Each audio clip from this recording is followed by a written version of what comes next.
Have you ever wondered why so many ancient cultures, separated by vast oceans and thousands of years, tell eerily similar stories? Picture this: a great flood wiping out humanity, a hero descending into the underworld, or a divine figure sacrificing themselves to bring light to the world. These aren't just isolated tales, they're echoes of the same legends, repeated across continents, languages, and civilizations that supposedly never met. It's as if humanity's oldest stories were written from the same hidden script, passed down through generations in ways we're only beginning to understand. Today, we're stepping into the shoes of comparative mythology detectives, unraveling the threads that connect these ancient narratives and asking the burning question: why do these myths match? Think about the last time you heard a story that gave you chills, not because it was scary, but because it felt strangely familiar, like something you'd known all along. That's the power of these shared myths. From the Mesopotamian epic of Gilgamesh to the Greek legend of Orpheus, from the Hindu tales of the Vedas to the indigenous stories of the Americas, the same themes resurface again and again.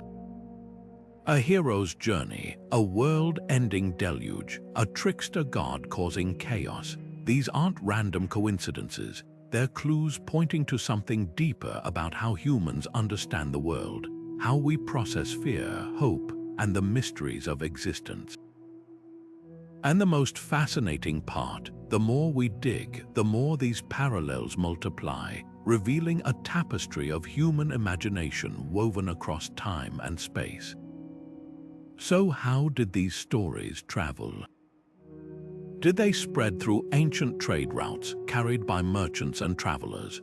Or are they buried even deeper in our collective psyche, arising independently from the universal experiences of being human, birth, death, love, and the struggle against nature's wrath? This isn't just about spotting similarities, it's about decoding what they tell us about our ancestors and ourselves. Over the course of this journey, we'll examine the most striking examples of these mirrored myths, explore the theories behind their uncanny resemblances, and maybe even catch a glimpse of the primal fears and dreams that bind humanity together. Ready to uncover the secrets hidden in the world's oldest stories? Let's begin. One of the most striking examples of these shared myths is the flood story, a tale so widespread it appears in over 200 cultures across every inhabited continent. The Mesopotamian epic of Gilgamesh describes a great deluge sent by angry gods, with a man named Utnapishtim building an ark to save his family and animals. Sound familiar? The Hebrew Bible's Noah, the Hindu figure Manu, the Greek hero Deucalion, all survive catastrophic floods by divine warning, preserving life in boats or vessels. Even indigenous cultures like the Maya and the Aboriginal peoples of Australia have their own versions. What's remarkable isn't just the shared plot, but the details: birds sent to find land, mountains where the boats come to rest, rainbows as symbols of divine promise. These aren't minor overlaps, they're narrative blueprints repeated with eerie precision. But why? One theory points to real geological events. Around 7,000 years ago, rising sea levels at the end of the last ice age flooded coastal regions worldwide, submerging entire landscapes. Could these floods have left such a deep scar on human memory that cultures from Mesopotamia to the Americas retold the story for generations? Or is there something more primal at work, a universal human fear of water's destructive power, woven into our collective imagination? Then there's the dragon. From the fire-breathing serpents of European folklore to the benevolent lung dragons of China, these creatures slither through myths on every continent. In Mesopotamia, Tiamat was the chaos dragon slain to create the world. The Norse had Jormungandr, the serpent coiled around the earth. even the Aztecs worshipped Quetzalcoatl, the feathered serpent. Some researchers suggest these stories arose from humanity's instinctive fear of predators like snakes and crocodiles, exaggerated into monstrous forms. Others propose their distorted memories of dinosaurs or symbols of natural disasters, earthquakes, volcanoes, storms, given teeth and scales. Whatever the origin, the dragon's persistence hints at a shared human fascination with the boundary between terror and awe. Hero journeys follow the same pattern. Whether it's Gilgamesh seeking immortality, Odysseus battling his way home, or the Polynesian demigod Maui fishing up islands, the core elements repeat: a call to adventure, trials and allies, a transformative return. Psychologist Carl Jung called these archetypes basic story shapes hardwired into the human mind. Joseph Campbell dubbed it the monomyth, a single heroic template underlying all cultures.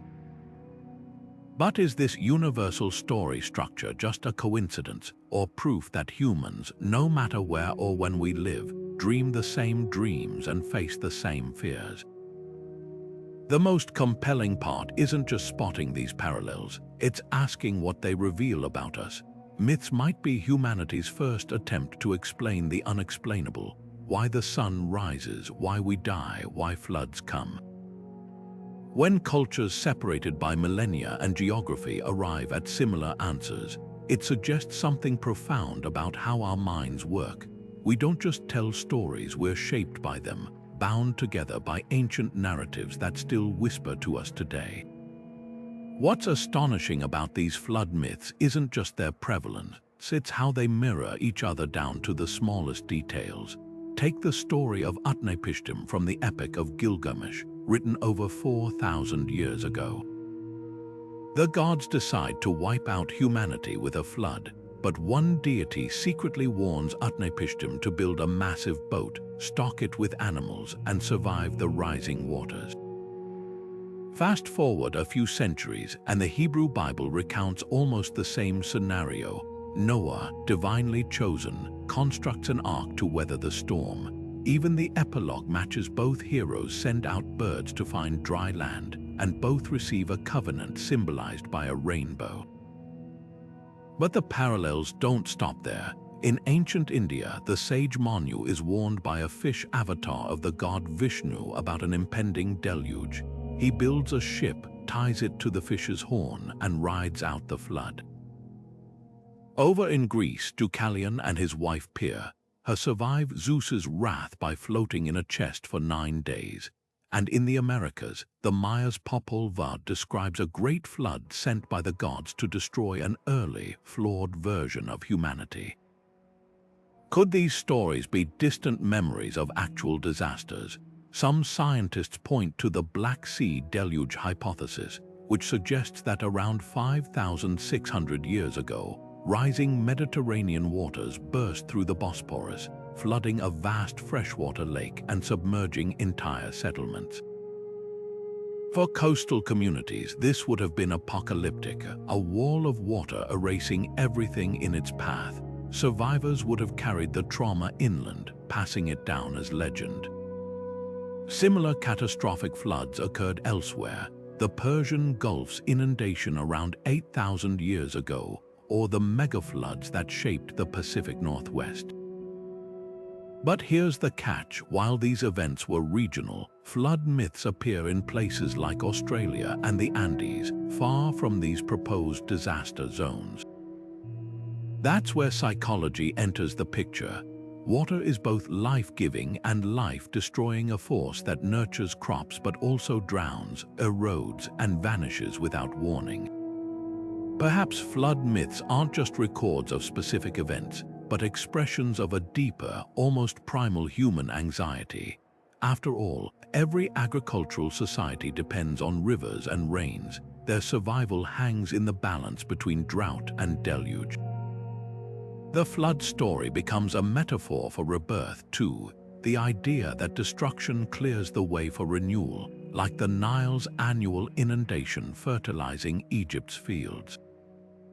Yet there's another layer, the moral dimension. In nearly every version, the flood isn't random, it's divine punishment. The gods grow weary of human corruption, noise, or arrogance and decide to start over. Only the righteous or the clever earn a chance to repopulate the world. This twist reveals something profound about how ancient cultures viewed their relationship with the divine.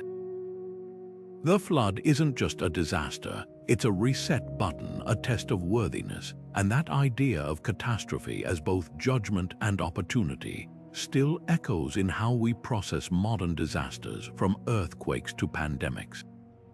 So are these stories history, metaphor, or both? The answer might lie in their staying power. Whether rooted in real events or universal fears, flood myths endure because they speak to something fundamental in us: the fragility of civilization, the capriciousness of nature, and the stubborn hope that somehow, against all odds, life will begin again. Dragons slither through the myths of nearly every ancient culture, but here's the puzzle. Why do they look and act so differently depending on where you find them? In China, dragons soar through the clouds as benevolent bringers of rain, symbols of imperial power and cosmic balance. Their serpentine bodies ripple with the grace of rivers, their beards whisper wisdom, and their very presence promises prosperity. But cross into medieval Europe, and suddenly dragons are fire-breathing terrors, lurking in caves to hoard gold and devour knights. At first glance, these creatures seem like opposites, one a life-giver, the other a destroyer. Yet dig deeper, and the threads connecting them unravel a story far older than history itself. Consider their shared anatomy. Whether carved into jade seals or painted on Viking shields, dragons almost always boast serpentine bodies, scales that gleam like armor, and claws that could tear mountains apart. The Babylonian chaos dragon Tiamat, slain by the god Marduk to create the world, coils like a storm. The Aztec Quetzalcoatl, the feathered serpent, slithers through the heavens as both creator and destroyer. Even the Norse Jormungandr, a serpent so vast it circles the earth, shares that sinuous, otherworldly power. This isn't coincidence, it's something primal.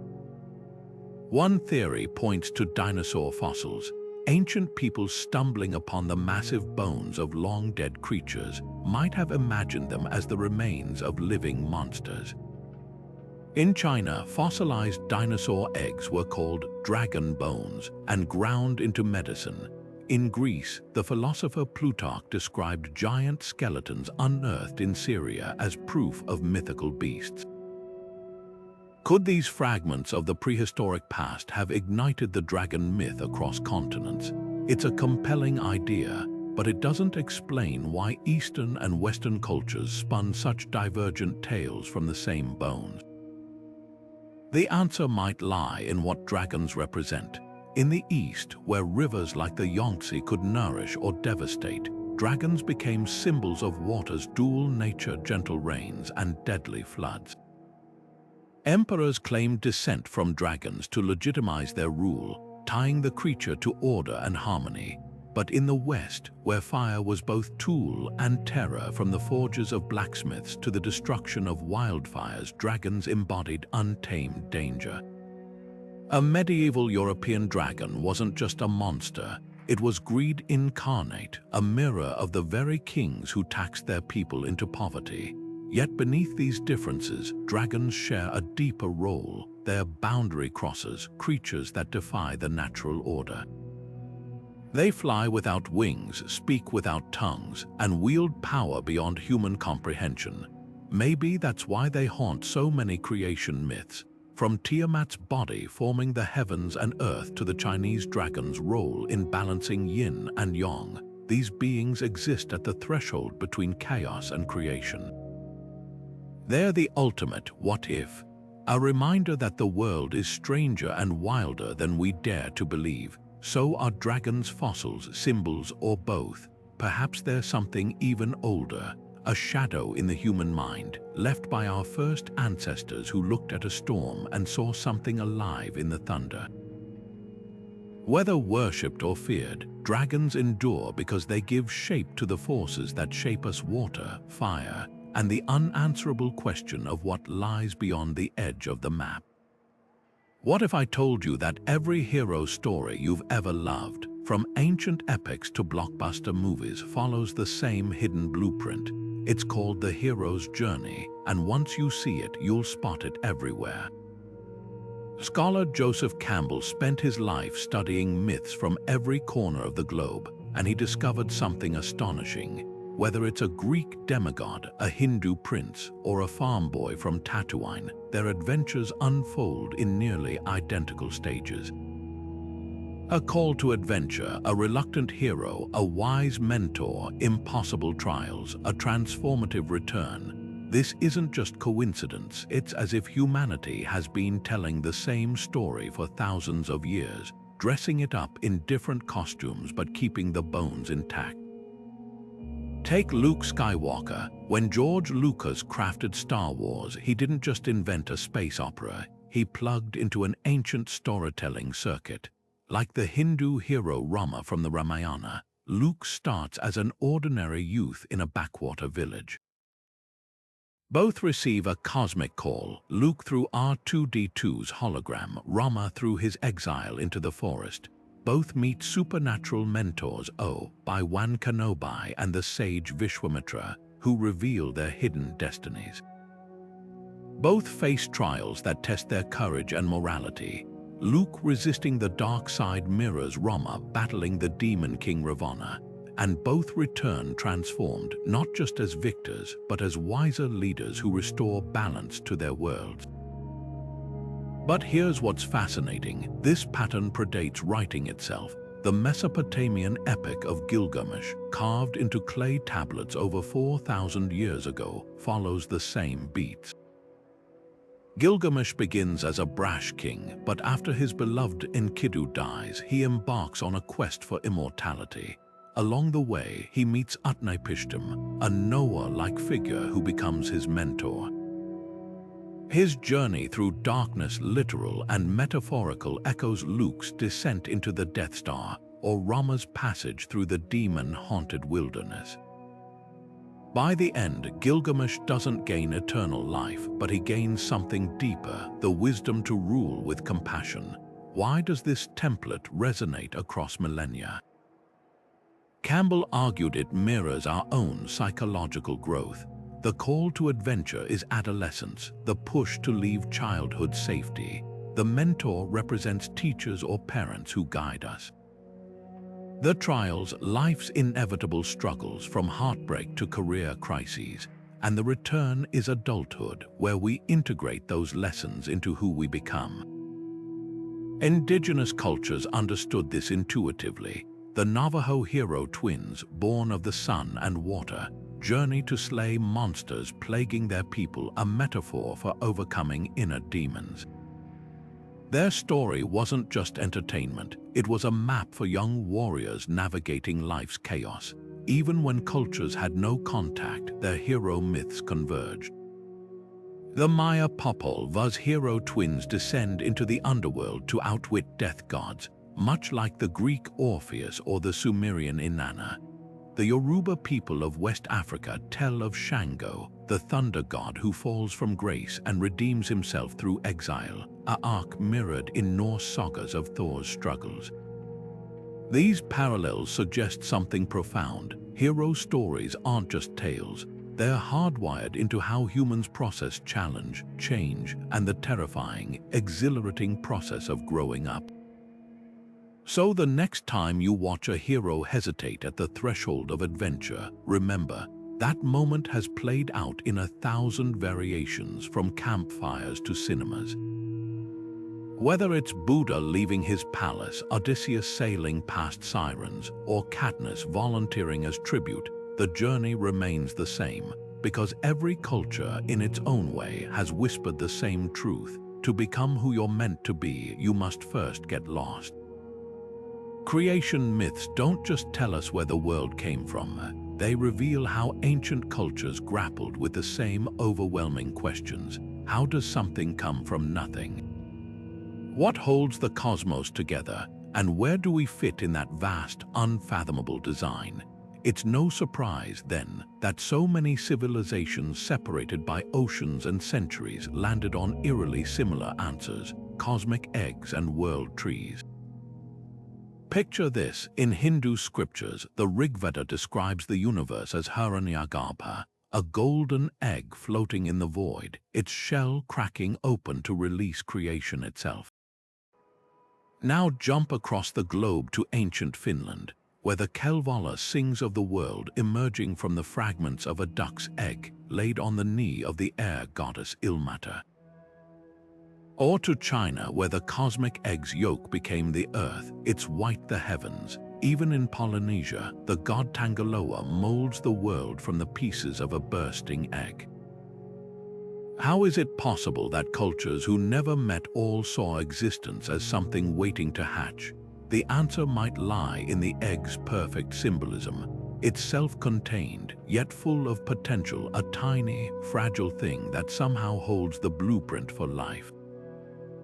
For early humans trying to explain the mystery of creation, what better metaphor could there be? An egg doesn't need external forces to break open. It carries the means of its own transformation. That idea of the universe containing its own spark resonated from India to the Pacific, a shared aha moment etched into myth. But eggs weren't the only way ancient cultures mapped the cosmos. Consider the world tree, a towering axis linking heaven, earth, and the underworld. The Norse Yggdrasil, an immense ash tree, drips with dew that forms the rivers of the world, while its roots stretch into the realms of gods, giants, and the dead. Over in Mesoamerica, the Maya revered the ceiba tree, its branches holding up the sky, its roots plumbing the dark waters of Xibalba. Even the ancient Egyptians had their version, the sycamore fig, whose shade sheltered souls in the afterlife. These trees aren't just landmarks, they're cosmic scaffolding, nature's answer to the terrifying question: how does everything stay in place? What's striking isn't just the similarity of these symbols, but the details. Both Yggdrasil and the ceiba are attacked by creatures: a serpent gnawing at the Norse tree's roots, a monstrous bird pecking at the Mayas. Both are sites of sacrifice and rebirth. Odin hangs himself on Yggdrasil to gain wisdom, while the ceiba cradles the hero twin's resurrection in the Popolva. These parallels suggest something deeper than coincidence. They hint at a shared human intuition about balance. Trees, like the universe, must weather destruction to keep growing. So why did so many cultures land on trees and eggs? Maybe because they're everyday miracles. Early people watched seeds split open and sprout into towering plants, saw chicks push free from shells, tiny echoes of cosmic creation. These myths weren't just stories, they were observational science, attempts to explain the visible world by projecting its patterns onto the infinite. When a Finnish bard sang of an egg or a Maya scribe painted a tree, they were doing the same thing modern physicists do with equations, searching for the shape of the unseen. The beauty of these myths lies in their duality. They're specific enough to reflect the landscapes that birthed them: the Norse tree icy and storm-battered, the ceiba lush and tropical, yet universal enough to feel familiar across time. They remind us that every culture, no matter how distant, has looked up at the stars or down at a seedling and wondered, what keeps it all together? And in that shared wonder, perhaps, lies the real root of these stories. Buried deep in the soil of human mythology lies a story so powerful it grows again and again across civilizations: the tale of a god who dies, descends into darkness, and rises reborn. In ancient Egypt, Osiris, the green-skinned lord of the afterlife, is murdered by his jealous brother Set, his body scattered across the Nile. Yet through the magic of his wife Isis, he returns not as a ghost but as the king of the underworld, promising resurrection to all who follow him. Fast forward to the 1st century, and along the shores of Galilee, another figure speaks of grain falling to earth to be reborn, a man who will die on a Friday and walk from a tomb by Sunday. Even further back, in Sumerian clay tablets, we find Dumuzi, the shepherd god whose annual descent into the underworld marks the withering of summer, only for his return to bring spring's lush renewal. This isn't just a recurring theme, it's a mirror held up to humanity's oldest fears and hopes. Why would cultures with no contact spin such similar stories? The answer might be written in the fields themselves. Ancient societies lived and died by the harvest. They watched crops wither in winter, seeds vanish into the earth, and green shoots defied death every spring. The cycle of decay and regrowth wasn't just a metaphor, it was the rhythm of survival. So when priests spoke of gods dying and rising, they were giving divine meaning to what farmers saw every year, the promise that darkness isn't eternal, that life persists even when it seems gone. The details reveal even deeper connections. Osiris's body, cast into the Nile, fertilizes the land, just as Dumuzi's departure brings drought and his return rain. Jesus, breaking bread at the Last Supper, calls it his body, linking his sacrifice to the wheat that must be crushed to make bread. These aren't random symbols, they're threads tying the divine to the dirt, the sacred to the seasonal. But here's the profound twist. These myths didn't just explain nature, they conquered fear. When a culture buries their god in the ground like a seed, then celebrates his return, they're rehearsing victory over mortality. The Osiris cult promised followers they too would wake in the field of reeds. The Eleusinian mysteries of Greece, centered on Persephone's annual return from Hades, swore initiates would live in joy after death. Even the story of Inanna, the Sumerian goddess stripped naked in the underworld only to rise again, taught that suffering could be transformative. The dying and rising god isn't just an ancient trope, it's humanity's first rebellion against despair.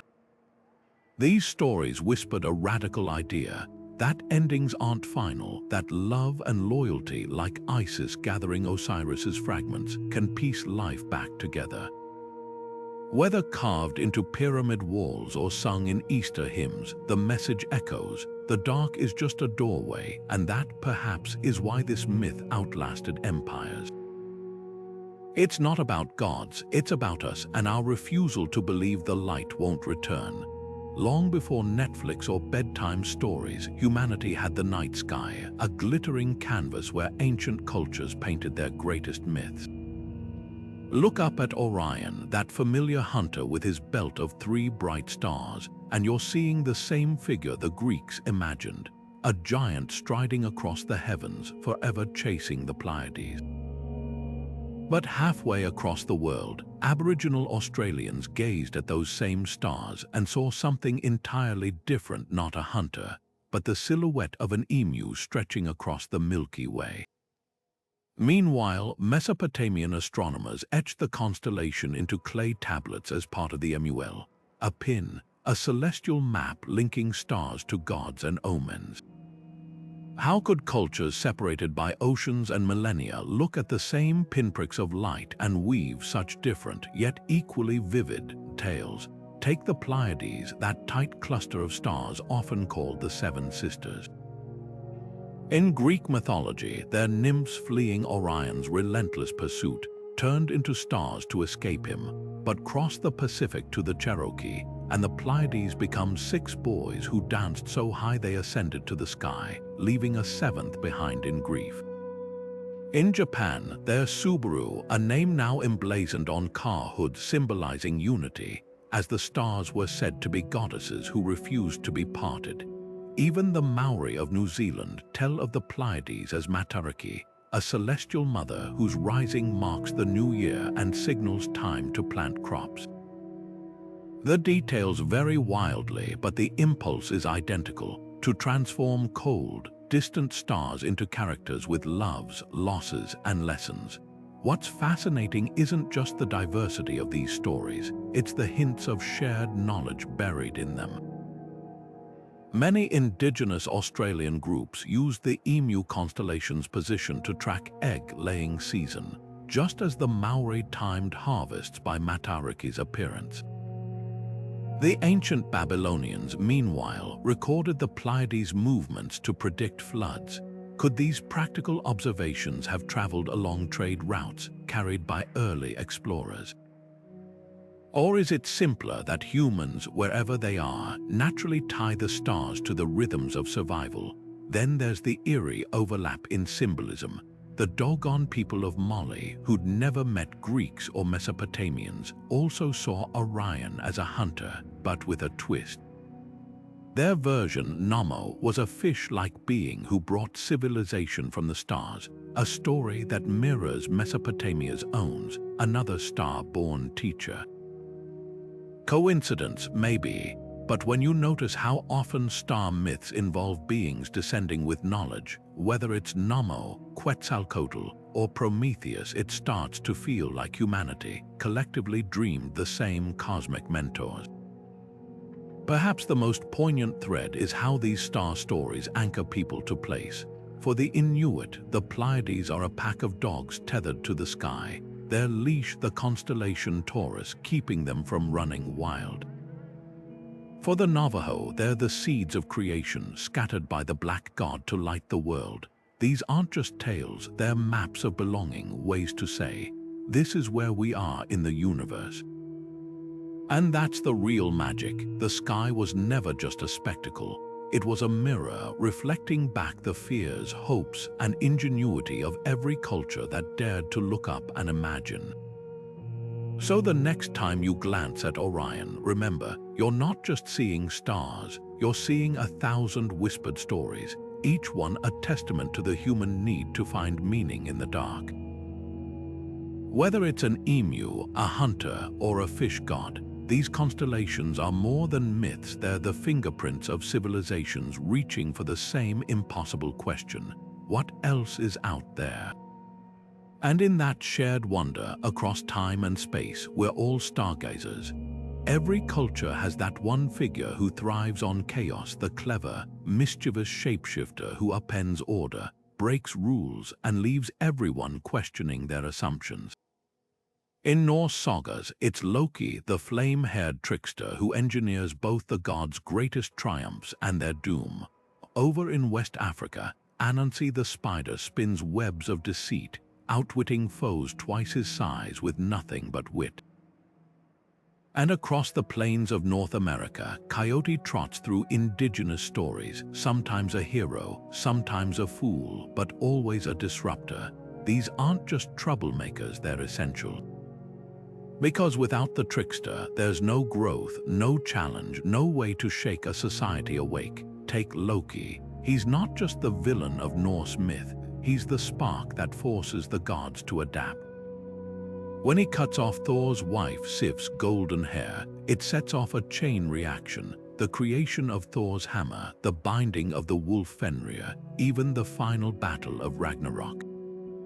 Without Loki's chaos, the gods grow complacent. His pranks are cruel, but they're also catalysts pushing the universe toward something new. Similarly, Anansi doesn't just trick for fun. He steals stories from the sky god Niame, not to hoard them, but to share them with humanity. His mischief is a rebellion against gatekeepers, proving that even the smallest creature can change the world with cunning. Then there's Coyote, whose antics blur the line between wisdom and absurdity. In one Navajo tale, he tries to steal fire from the gods, failing spectacularly but scattering embers across the land, giving humans warmth by accident. In another, he accidentally creates the Milky Way by tossing stolen stars into the sky. Coyote's failures are as important as his successes because they reveal a deeper truth: progress is messy. Rules exist to be tested, and sometimes the best lessons come from the worst mistakes. What unites these tricksters isn't just their love of chaos, it's their role as agents of transformation. Psychologists call this the trickster archetype, a primal force in human storytelling that represents the necessity of disruption. Societies need stability, but without challenge, they stagnate. The trickster is the wild card, the one who asks, "What if we did it differently?" They embody the creative destruction that fuels innovation, the uncomfortable truth that growth often requires tearing something down first. But here's the twist: tricksters are rarely pure heroes or villains. Loki's schemes lead to devastation. Anansi's greed sometimes backfires. Coyote's recklessness gets him, and others into trouble. That ambiguity is the point. Tricksters reflect the dual nature of change itself, exhilarating and terrifying, liberating and destructive. They remind us that wisdom doesn't always wear a solemn face. Sometimes it laughs, plays tricks, and dances on the edge of disaster. So why do these figures appear everywhere, from the icy halls of Asgard to the sun-baked deserts of the Southwest? Because every culture, no matter how rigid, needs a force that questions, provokes, and refuses to play by the rules. The trickster isn't just a character, they're the embodiment of humanity's restless spirit, the voice that whispers, "There's another way," and in a world that often resists change, that's the most valuable lesson of all. What does the afterlife look like? If you said fire and brimstone, you might be thinking of Dante's Inferno, but you could just as easily be describing Xibalba, the Mayan underworld where souls faced deadly ball games and razor-sharp bats. Or the Buddhist Narakas, where sinners drown in rivers of pus or climb trees with leaves like swords. Across continents and centuries, cultures envisioned the land of the dead with uncanny parallels, rivers to cross, judges to face, and moral reckonings that mirrored the values of the living. These underworlds weren't just fantasy, they were cautionary tales, blueprints of justice, and sometimes even hopeful visions of what might await beyond the grave. Take the Greeks' Hades, a shadowy realm divided by the river Styx, where souls paid the ferryman Charon to carry them to judgment. The virtuous wandered the Elysian fields, while oath-breakers like Sisyphus faced eternal torment. Now flip to the Popol Vuh, the sacred text of the Maya. Their underworld, Xibalba, was a labyrinth of deadly houses, one filled with knives, another with freezing winds, where the hero twins outwitted the death gods through cunning and courage. Both stories share a core idea: the afterlife isn't random. It's a meticulously designed courtroom where every action in life has consequences. But here's where it gets fascinating. Dante's Inferno, written centuries later in medieval Italy, echoes these ancient maps almost beat for beat. His 9 circles of hell, each punishing a specific sin, from lust to treachery, mirror the tiered hells of Hinduism's Naraka, where liars have their tongues torn out and thieves run from molten iron hounds. Even the details align. Dante's frozen Lake Cocytus, where traitors are trapped in ice, finds its match in the Tibetan Buddhist hell of icy mountains, where the selfish shiver in endless winter. How could a Florentine poet and Himalayan monks dream up such similar torments? The answer lies in what these cultures feared most. In Dante's Christian Europe, betrayal was the ultimate crime, so his deepest circle punishes Judas. For the Maya, dishonesty was the great sin. Xibalba's lords test visitors with fake invitations and rigged trials. And in Buddhism, greed leads to the hottest hells, reflecting the belief that desire chains us to suffering. These underworlds aren't just about punishment, they're magnifying glasses held over society's deepest anxieties. Yet not all afterlife myths are about suffering. The ancient Egyptians saw the underworld as a perilous but passable journey, where spells from the Book of the Dead could guide souls past demon gatekeepers. In the Hall of Maat, hearts were weighed against a feather light with virtue, heavy with sin. But even here, there's hope. Those who pass join Osiris in eternal abundance, a stark contrast to the Norse Valhalla, where warriors feast until Ragnarok. The differences reveal just as much as the similarities. A culture that prizes honor in battle builds a heaven for heroes, one that values truth and balance offers redemption. So why do these visions of the afterlife resonate so deeply? Because they're more than myths, they're mirrors. When the Maya painted Xibalba's trials or Dante penned his fiery cantos, they were asking the same question: what do we owe each other? The underworld, in all its terrifying creativity, is humanity's way of answering. Whether it's a river to cross, a judge to face, or a feather on a scale, these stories remind us that the afterlife isn't just about where we go, it's about who we were. Long before kings or warrior gods ruled the pantheons of antiquity, humanity worshipped a far more primal force, the earth itself, not as rock and soil, but as a living, breathing mother. From the voluptuous Venus of Willendorf, carved 25,000 years ago with exaggerated hips and breasts, to the intricate temples of Egypt's Isis and the Andes' Pachamama, the divine feminine emerges as humanity's first and most enduring sacred icon.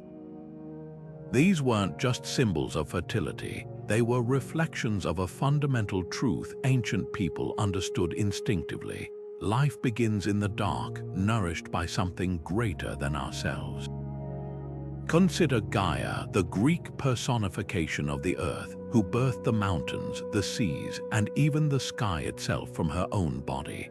Unlike later gods who demanded temples and sacrifices, Gaia simply was the ground beneath every step, the soil that cradled seeds, the womb from which all things grew. But her power wasn't passive. When her children, the Titans, grew too violent, she aided Zeus in overthrowing them, proving that the Earth's creativity carried a fierce protective edge.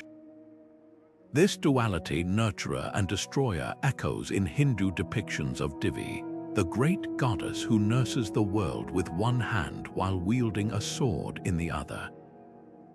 Jump across the ocean to the Andes, and you'll find Pachamama, a goddess so woven into daily life that farmers still pour offerings of chicha into the soil before planting. She's not a distant figure in a myth, she's the land itself, demanding reciprocity. Take too much without gratitude and crops fail. Honor her, and she provides abundantly. This intimate relationship between worship and survival reveals why fertility cults persisted for millennia. When life depends on the next harvest, divinity isn't abstract, it's in the sweat on your brow and the weight of grain in your hands. Even the rise of patriarchal religions couldn't erase the Great Mother. Christianity's Virgin Mary, draped in blue like the starry sky, absorbed the attributes of older goddesses. Isis, nursing Horus, became Mary with the infant Jesus, her mantle echoing the protective wings of Egyptian iconography. In Mexico, Our Lady of Guadalupe appeared on a hill sacred to the Aztec mother goddess Tonantzin, her image blending indigenous and Catholic symbolism. These transformations weren't accidents, they were proof of an archetype too powerful to vanish, adapting to new eras while retaining its core meaning, the sacredness of creation. What makes these goddesses endure? Perhaps because they answer a need deeper than theology. The Venus figurines, with their swollen bellies and absent faces, weren't portraits, they were talismans held by women praying for safe childbirth. Isis, who resurrected her husband Osiris and protected their son Horus, became the patron of mothers and healers across the Roman Empire. These deities gave form to experiences universal yet wordless: the ache of labor, the terror of a child's fever, the quiet strength required to sustain life. They reminded people that divinity wasn't just about thunder and war. It was in the milk that fed a newborn, the roots that broke through winter's frost. Today, as environmental crises force a reckoning with our relationship to the earth, the Great Mother's lessons feel urgent again. Pachamama's demand for balance, Gaia's wrath at exploitation, even Mary's title as Mother of Mercy all whisper the same truth. To harm the web of life is to cut our own lifeline. The oldest goddesses may wear new names, but their message remains. After 30,000 years, humanity still kneels in one way or another before the power that gives and takes away life. And perhaps we always will. Twins in mythology are never just siblings, they're living metaphors, embodying the delicate balance that holds the universe together. Take the Hindu Ashvins, golden-haired horsemen who ride at dawn and dusk. One represents the healing light of morning, the other the mysterious glow of twilight. Together, they're the physicians of the gods, curing diseases with herbs and incantations. But their power lies in their duality. They don't just heal the body, they reconcile opposites day and night, sickness and health, even life and death itself. Now shift to the New Testament, where James and John, the sons of thunder, flank Jesus as both his fiercest devotees and his most impulsive followers.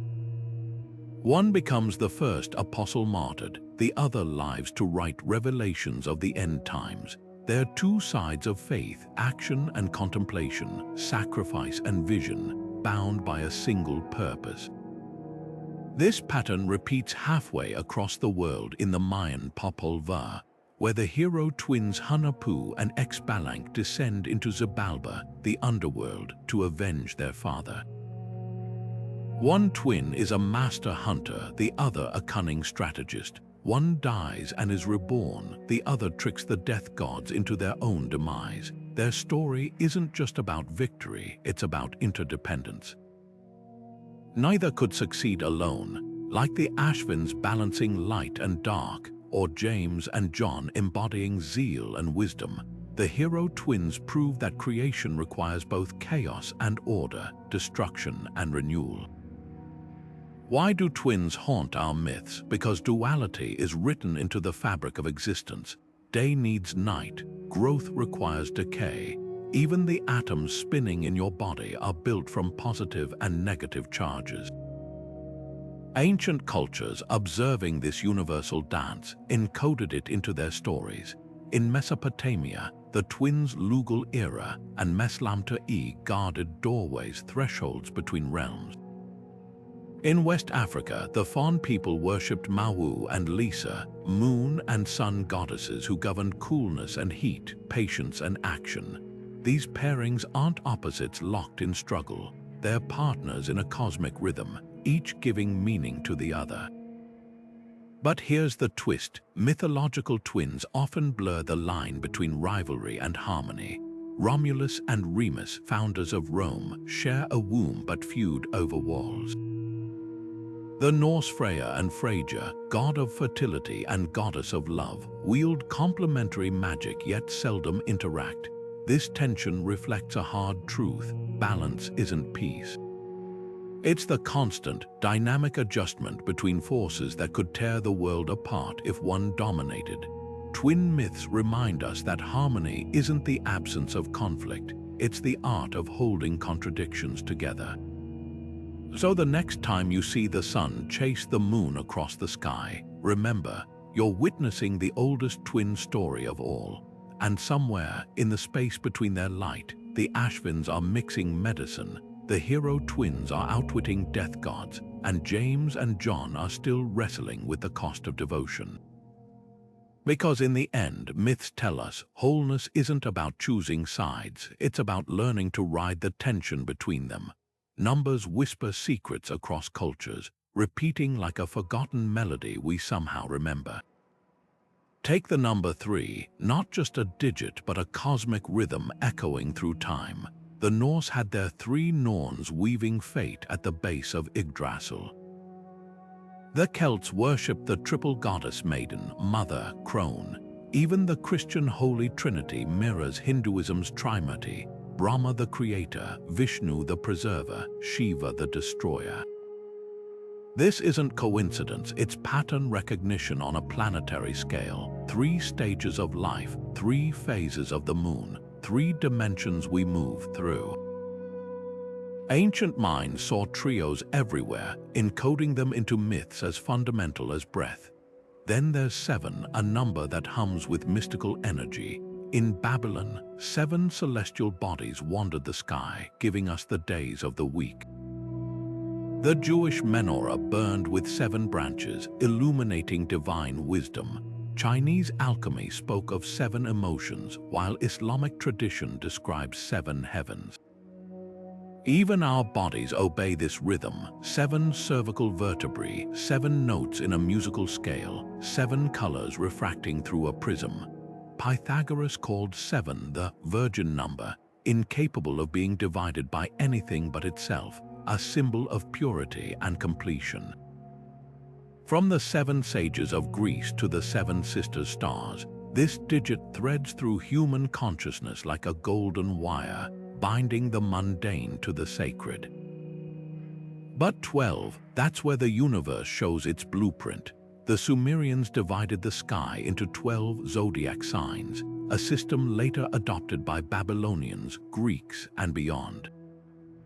12 Olympians ruled Greece, 12 tribes of Israel formed a nation, 12 disciples followed Jesus. In Hindu tradition, the sun god Surya rides a chariot pulled by, you guessed it, 12 horses, each representing a month.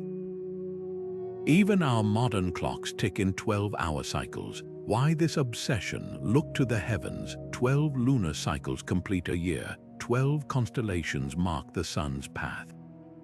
It's as if humanity, from Mesopotamia to Mesoamerica, independently discovered the same mathematical heartbeat pulsing through nature. The real magic lies in how these numbers intertwine. Kabbalah's tree of life connects 10 spheres, yet its structure relies on 3s, pillars of mercy, severity, and balance, the I Ching's 64 hexagrams. Built from doubling 8 trigrams, but those 8s emerge from combinations of 3-line symbols, and Pythagoras taught that 12 derives its power from being the sum of 3, the divine, and 7, the cosmic. These aren't arbitrary choices, they're fractal patterns revealing a hidden order beneath life's chaos. So next time you glance at a clock face or count the months, remember, you're not just tracking time. You're touching the same numerical mysteries that captivated priests, philosophers, and poets for millennia. Whether carved into clay tablets or whispered in meditative chants, these sacred numbers remind us the universe speaks in equations, and myth is its mother tongue. What if the most famous lost cities aren't just myths, but distorted memories of real places swallowed by the sea? Plato's Atlantis, described in his dialogues as an advanced island kingdom beyond the Pillars of Hercules, wasn't just a cautionary tale. He claimed it sank beneath the waves in a single catastrophic day and night, a detail that echoes eerily with modern discoveries. Off the coast of Spain, archaeologists have found remnants of a Bronze Age settlement near the Doñana National Park, its structures arranged in concentric rings, just like Plato's description of Atlantis's capital. Could this be coincidence or the ghost of a story passed down for millennia? Now leap to the Indian Ocean, where Tamil legends speak of Kumari Kandam, a vast continent stretching from Madagascar to Australia, home to an enlightened civilization before rising seas consumed it. Ancient Sangam literature describes libraries, poets, and even a lost Tamil script buried beneath the waves. While no sunken continent exists there, satellite imaging reveals a submerged landmass off India's coast, a sprawling shelf that would have been dry land during the last ice age. These aren't isolated fantasies, they're whispers of a time when coastlines looked drastically different and entire cultures vanished beneath the tides. But here's where geology breathes life into legend. 12,000 years ago, as glaciers melted, sea levels rose nearly 400 feet. The North Sea was once Doggerland, a fertile plain dotted with villages, until around 6,150 BC, when a tsunami from the Storegga slide erased it from the map. Dredgers today still pull up mammoth bones and flint tools from its drowned forests. Similarly, the Persian Gulf was a lush river valley until the ocean reclaimed it around 8,000 years ago, forcing early farmers to scatter, carrying stories of the flood inland. The key lies in the details. Plato's Atlantis was destroyed around 9,000 years before his time, a date aligning with the Younger Dryas period, when comet impacts and rapid climate shifts triggered global floods. Tamil texts pinpoint Kumari Kandam submergence to periods matching known sea level rises. These parallels suggest something profound. Flood myths might not just be allegories. They could be ancestral memories compressed into symbolism over generations. Imagine survivors huddled on newly formed coastlines, passing down tales of the world that was tales that hardened into legend, then myth, then fantasy. So were Atlantis and Kumari Kandam real, perhaps not as described, but like all myths, they're vessels for truth, reminders that the ground beneath our feet is less solid than it seems, and that every civilization, no matter how advanced, dances on the edge of oblivion. The next time you hear a flood story, listen closely. It might not be just a story. It might be history whispering from the deep. Carl Jung peered into the dreams of his patients and saw something astonishing: the same symbols, the same stories, bubbling up from minds separated by continents and centuries. A Swiss banker might dream of a wise old man by a river, while a Zulu hunter in South Africa would describe the same figure in his visions. For Jung, this wasn't coincidence, it was evidence of what he called the collective unconscious, a hidden layer of the human psyche where universal patterns or archetypes live. These aren't just ideas, they're the psychological roots of myth itself, the reason a Greek hero, a Sumerian king, and a modern movie protagonist might all follow the same invisible script. Take the shadow, one of Jung's most potent archetypes. It's the part of ourselves we deny, the anger, the greed, the primal instincts we bury to fit into society. But myths give the shadow a face. Loki's chaotic grin sets murderous envy, even Darth Vader's masked menace. These figures aren't just villains, they're mirrors showing cultures what happens when darkness goes unchecked. The hero's journey, then, becomes a dance with this shadow: Gilgamesh confronting his mortality, Buddha facing the demon Mara, Luke Skywalker seeing his own face in Vader's helmet. Every culture, it seems, invented stories to wrestle with the same psychological truth. To be whole, we must confront what we fear in ourselves. Then there's the anima and animus, Jung's terms for the feminine energy in the male psyche and masculine energy in the female. Myths brim with these balancing forces. The Greek goddess Athena springs fully formed from Zeus's head, embodying strategic wisdom in a male god's world. In Hindu tradition, Shiva's power is incomplete without Shakti, his divine consort who animates his potential.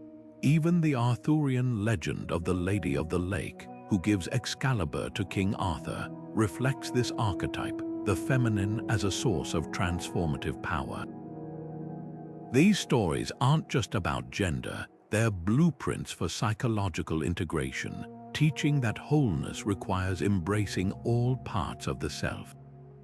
But how do these archetypes leap from the mind into myth? Jung called it projection, the psyche's way of dressing inner truths in outer imagery. When ancient people spoke of trickster gods or mother goddesses, they weren't just making up tales, they were externalizing the forces that shape human experience. The Great Flood isn't just a disaster story, it's the psyche's way of processing trauma, the fear of being overwhelmed by emotions or fate, the dying andrizing god.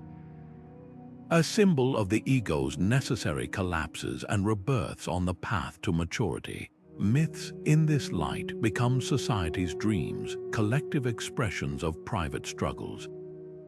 This explains why certain stories feel eerily familiar, even when we hear them for the first time. A child who's never heard of Orpheus still shivers at the idea of losing someone to the underworld.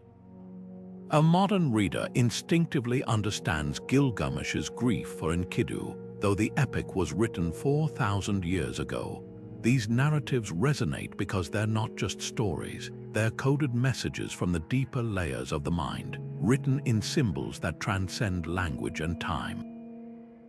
Jung's theory also sheds light on why some myths mutate while others stay startlingly consistent. The hero's journey adapts to every culture's values: a samurai's honor code, a cowboy's individualism, but the core remains: a call, a trial, a return. The trickster might wear Loki's smirk or Coyote's fur, but his role as disruptor and catalyst never changes. These archetypes are like psychic fingerprints, unique in their details but unmistakable in their pattern. So the next time you feel a myth's pull, whether it's the ache of Persephone's descent or the thrill of Odysseus outwitting a Cyclops, remember, you're not just hearing a story. You're touching something ancient and alive within yourself, a shared inheritance etched into the architecture of the mind. Jung's genius was realizing that we don't create myths. Myths create us. How do we explain the uncanny resemblance between the Indian Dharma chakra, an ancient symbol of cosmic order, and the medieval European wheel of fortune, where kings rise and fall at the whim of fate? One theory points to cultural diffusion, the slow, deliberate exchange of ideas along trade routes and conquests. Picture this: Silk Road caravans carrying not just spices and silk, but stories, symbols, and sacred concepts. Buddhist monks traveling from India to Central Asia might have introduced the Dharma chakra's circular symbolism to Persian and Greek thinkers, who then adapted it into their own philosophies.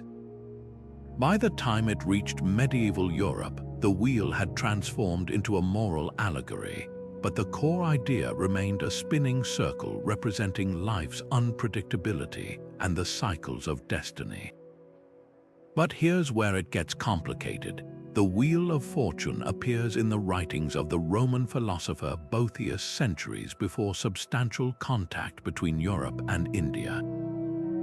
His version, depicting the goddess Fortuna spinning a wheel that lifts mortals to glory before dashing them down, feels eerily similar to the Dharma chakra's depiction of samsara, the endless cycle of birth, suffering, and rebirth. Could this be proof of independent invention? After all, wheels are universal symbols, easy to dream up when you watch the sun rise and set. Seasons come and go, empires crumble and rise again. The debate gets even thornier when we consider the details.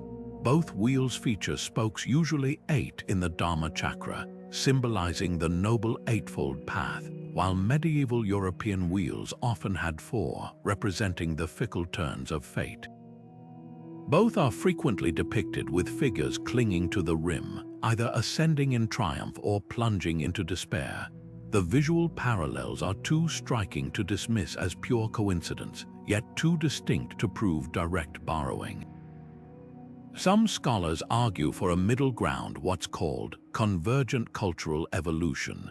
Just as different cultures independently invented pyramids from Egypt to Mesoamerica to reach the heavens, they might have arrived at similar wheel motifs to express universal human experiences. The Dharma chakra and Wheel of Fortune both grapple with a truth every civilization confronts. Life is cyclical, power is fleeting, and the only constant is change. Whether through shared roots or shared realizations, these symbols became vessels for the same existential wisdom. So which is it, diffusion or invention? The answer might lie in the stories wrapped around these wheels. In Hindu and Buddhist traditions, the Dharma chakra is turned by the Buddha's teachings, a deliberate path to enlightenment. In Europe, Fortuna's wheel spins arbitrarily, a reminder of divine caprice. One offers control through spiritual practice, the other surrenders to chaos. That crucial difference suggests that even if the symbol traveled, its meaning transformed to fit the fears and hopes of each culture. Perhaps the most fascinating takeaway isn't which theory is right, but what these wheels reveal about humanity. Whether in a temple fresco or a medieval manuscript, the image of a spinning wheel tells us that every culture, in its own way, has wrestled with the same dizzying truth: nothing lasts, and yet the turning continues. And that's a story written not in ink or stone, but in the very fabric of how we understand time itself. High above the clouds, where the air thins and the earth seems to touch the sky, sacred mountains rise like stairways to the divine. Mount Olympus wasn't just a home for Greek gods. It was the axis around which their entire cosmos revolved, a place where lightning bolts were forged and destinies decided. Far to the east, Tibet's Mount Kailash isn't merely a peak. To Hindus, it's where Shiva sits in eternal meditation, while Buddhists see it as the navel of the world, a spinning mandala of spiritual energy. And in the deserts of the Sinai Peninsula, the mountain where Moses received the 10 Commandments wasn't chosen at random. It was the meeting point of heaven and earth, the thin place where the voice of the divine could pierce through. These peaks share more than grandeur. They embody an idea so universal it transcends geography: the Axis Mundi, the world's sacred center. Ancient cultures didn't just venerate mountains, they saw them as literal bridges between realms, places where gods descended and souls ascended. The Aztecs built their temples atop pyramids like Teotihuacan's Pyramid of the Sun, replicating the mythic Snake Mountain where the gods created time. Mesopotamian ziggurats, with their staircases climbing toward the stars, were attempts to recreate the cosmic mountain where heaven and earth first touched. Even Gothic cathedrals, with their spires straining skyward, echo this ancient impulse, their vaulted ceilings painted like starry heavens, their altars positioned as earthly anchors for divine grace. But why this obsession with verticality? Because the Axis Mundi isn't just architecture or geography, it's psychology. Humans crave orientation, a fixed point in the chaos. For nomadic tribes, a sacred mountain was a compass. For city builders, a temple at the city's heart was a reminder of order amid sprawl. The Sanskrit word for temple, mandir, literally means where gods descend, while the Navajo Hogan's central pole symbolizes the ladder their ancestors climbed from the underworld. These structures aren't just symbols, they're maps teaching that transcendence isn't about escaping the world, but finding the paths woven through it. The most fascinating twist: these axes often hide in plain sight. The Bodhi tree where Buddha attained enlightenment, its roots digging into hell, its branches brushing heaven, is a living Axis Mundi. The Mayan world tree, its roots in Xibalba and its crown in the stars, mirrors the Norse Yggdrasil, both serving as backbones of the cosmos. Even modern cities unconsciously replicate the pattern. Think of the Washington Monument or the Eiffel Tower, secular steeples reaching for symbolic heights. So the next time you see a mountain silhouette or pass a towering spire, remember, you're witnessing humanity's oldest architectural prayer. Not just "look how high we can build," but "show us how to reach beyond ourselves." Whether carved by glaciers or human hands, these axes remind us that the sacred isn't somewhere else. It's right here, in the places we've always known how to find. Ancient cultures didn't just measure time, they breathed it, cycled it, wove it into the very fabric of their myths. Picture the Hindu concept of the 4 yugas, vast epochs spiraling from golden Satya Yuga, where truth reigns supreme, down to the shadowed Kali Yuga, our current age of strife and illusion. Each yuga lasts hundreds of thousands of years, not just counting days but tracing the moral decay and rebirth of the cosmos itself. Now cross the globe to Hesiod's Greece, where the ages of man mirror this descent, from the golden race who lived like gods to the iron race of toil and war. Even the Aztecs spoke of 5 suns, each a world age ending in cataclysm, from jaguar-devoured skies to the earthquakes that will one day shatter our own era. These aren't just stories, they're time itself wearing a mythic mask. What's striking isn't just the similarity of decline, but the insistence on renewal. In Hindu cosmology, after Kali Yuga's darkness, the cycle resets. Satya Yuga dawns again, pristine and unbroken. The Aztecs didn't fear their fifth sun's inevitable collapse. They believed the next age would rise from sacrifice, just as the gods had once leapt into fire to create the sun. Even the Norse Ragnarok, though seemingly apocalyptic, ends with a new world emerging from the sea, green and hopeful. This cyclical view stands in stark contrast to the linear time of modern Abrahamic traditions, where history marches toward a final judgment. For ancient cultures, time was a serpent eating its tail. Destruction wasn't an end, but a necessary turn in the wheel. Now here's the twist. Modern science hints that these myths might have grasped a profound truth. Astronomers speak of cosmic epochs from the primordial plasma of the Big Bang to the stellar nurseries of today, and eventually the cold decay of heat death. Biologists track Earth's own cycles, mass extinctions followed by explosive diversification, ice ages giving way to fertile interglacials. Even climate patterns like El Niño oscillate in rhythms the ancients could never measure, yet somehow anticipated in their metaphors. When the Maya calibrated their long-count calendar to galactic alignments, or Hindu sages described universes expanding and contracting like breath, were they intuiting truths we've only recently quantified? The genius of these time cycles lies in their duality. They're both literal and symbolic. The Greek ages of man, gold, silver, bronze, heroic, iron, map to archaeological eras we now recognize, yet they also chart humanity's evolving relationship with the divine. The Aztec suns reflect actual geological disasters, floods, volcanic winters, but also the spiritual lessons each catastrophe taught. This blending of physical and metaphysical reveals how deeply our ancestors felt time's weight. A year wasn't just seasons turning, it was the gods dancing. A dynasty's fall wasn't mere politics, it was the universe sighing before its next transformation. So why does cyclical time resonate so deeply today? Perhaps because our linear progress narrative, the idea that history always advances, feels increasingly fragile. Climate collapse, pandemics, and social upheaval make the Aztec fear of crumbling suns eerily relatable. The Hindu promise of renewal after Kali Yuga offers solace when headlines scream doom. These myths remind us that decline isn't failure, it's the prelude to reinvention.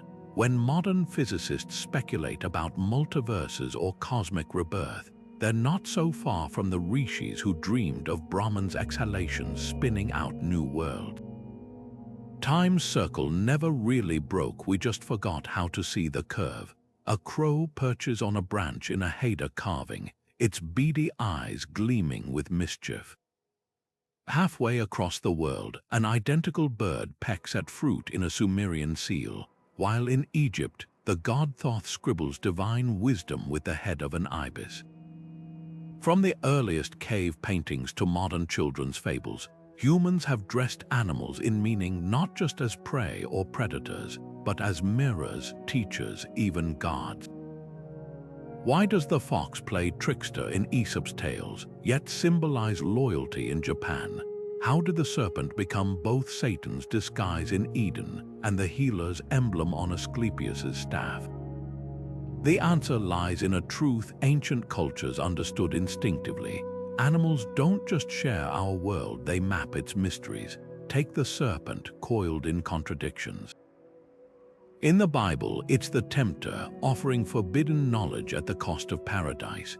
But flip to the Mayan Popol Vuh, and the feathered serpent Kukulkan brings agriculture, astronomy, and civilization itself.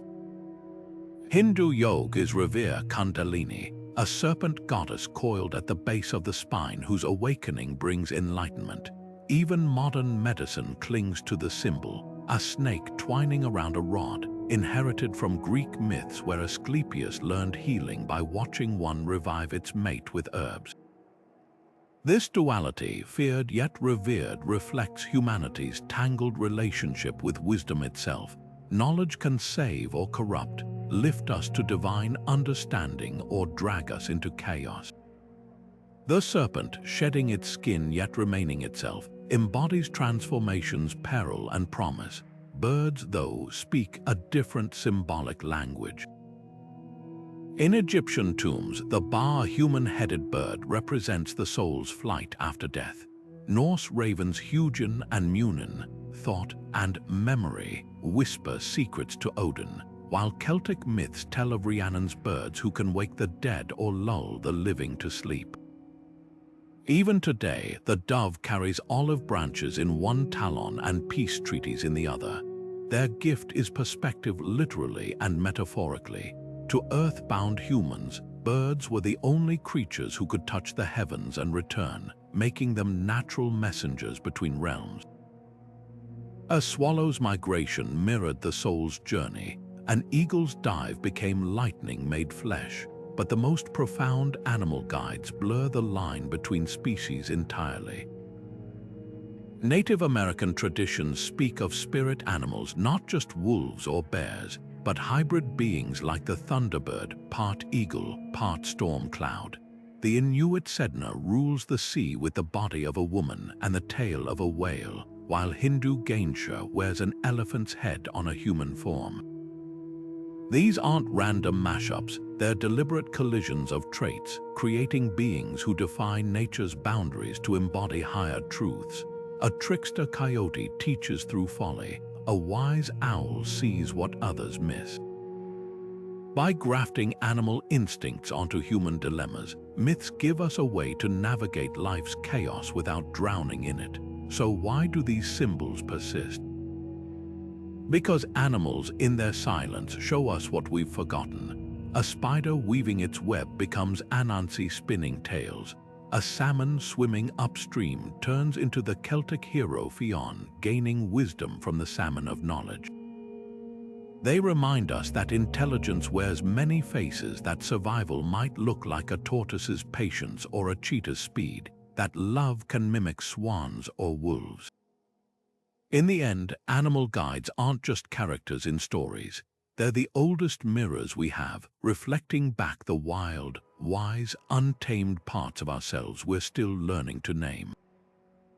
At the dawn of creation, before cities or laws or even the first sunrise, myth tells us the universe was a roiling sea of chaos, and the gods had to fight tooth and nail to carve out order. The Babylonian epic Enuma Elish paints this primal struggle in vivid detail. The storm god Marduk, armed with winds and lightning, facing the monstrous Tiamat, a dragon embodying the untamed ocean. Their battle isn't just spectacle, it's the birth of the cosmos itself.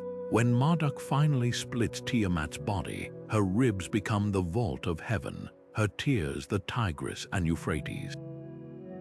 Chaos isn't just defeated, it's transformed, its raw power harnessed to build the world.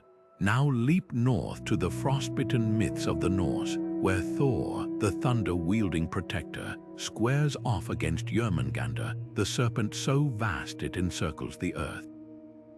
Their feud isn't incidental, it's existential. Every thunderclap is Thor's hammer striking the serpent's scales, a temporary victory in a war that will climax at Ragnarok, when the world dissolves back into the void. Unlike Marduk's clean triumph, Thor's struggle is cyclical, a reminder that order is never permanent. These aren't just exciting stories, they're blueprints for how ancient cultures understood their place in a universe teetering between civilization and bedlam. What's fascinating is how these myths mirror humanity's own battle against nature.